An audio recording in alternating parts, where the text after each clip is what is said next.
ఇక్కడ బైబిల్ గ్రంథంలో మనం గమనిస్తే దావీదు ఉన్నాడు. దావీదు పరిస్థితులు ఎలాంటివంటే, దావీదు బాల్య దశలో ఉన్నప్పుడు ఆయన గొర్రెల కాపరిగా ఉన్నాడు. దావీదు కుమారుడుగా పిలువబడ్డాడు. దావీదు పట్టణం అని బైబిల్లో రాయబడి ఉంది. ఇంత ఘనత దావీదుకు ఎలాగూ కలిగిందంటే, దావీదు దైవ చిత్తం చేసినటువంటి వ్యక్తి. దావీదు తన ఆలోచన ప్రకారంగా కాదు, దేవుని చిత్త ప్రకారంగా నా దేవుడు చేయబోతున్నాడు.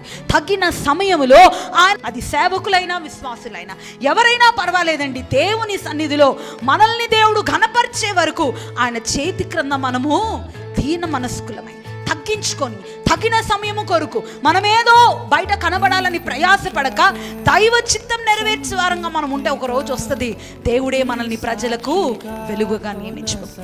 మనమేమి ప్రయాసపడనక్కర్లేదండి. మన పేరు ప్రజలు గుర్తెరిగేటట్లుగా, మన పేరు మారు మ్రోగేటట్లుగా దేవుడు చేయబోతున్నాడు. ఆమేన్. నీ కుటుంబస్తులు నీ పేరు వినగానే వారు నిన్ను గురించి మంచి సాక్ష్యం ఇచ్చేటట్లుగా ఒక మంచి పేరు దేవుడు నీకు ఇవ్వబోతున్నాడు. నీ పిల్లలకు ఇవ్వబోతున్నాడు. నీ ఉద్యోగ స్థలంలో, నీ వ్యాపార స్థలంలో, నీ ఉంటున్న కాలనీలో దేవుడు నీ పేరు మారు మ్రోగేటట్లుగా చేయబోతున్నాడు. ఎప్పుడు? నీకు నువ్వు ప్రయాసపడుకుంటే కాదు, దైవ చిత్తం నువ్వు చేసినప్పుడు.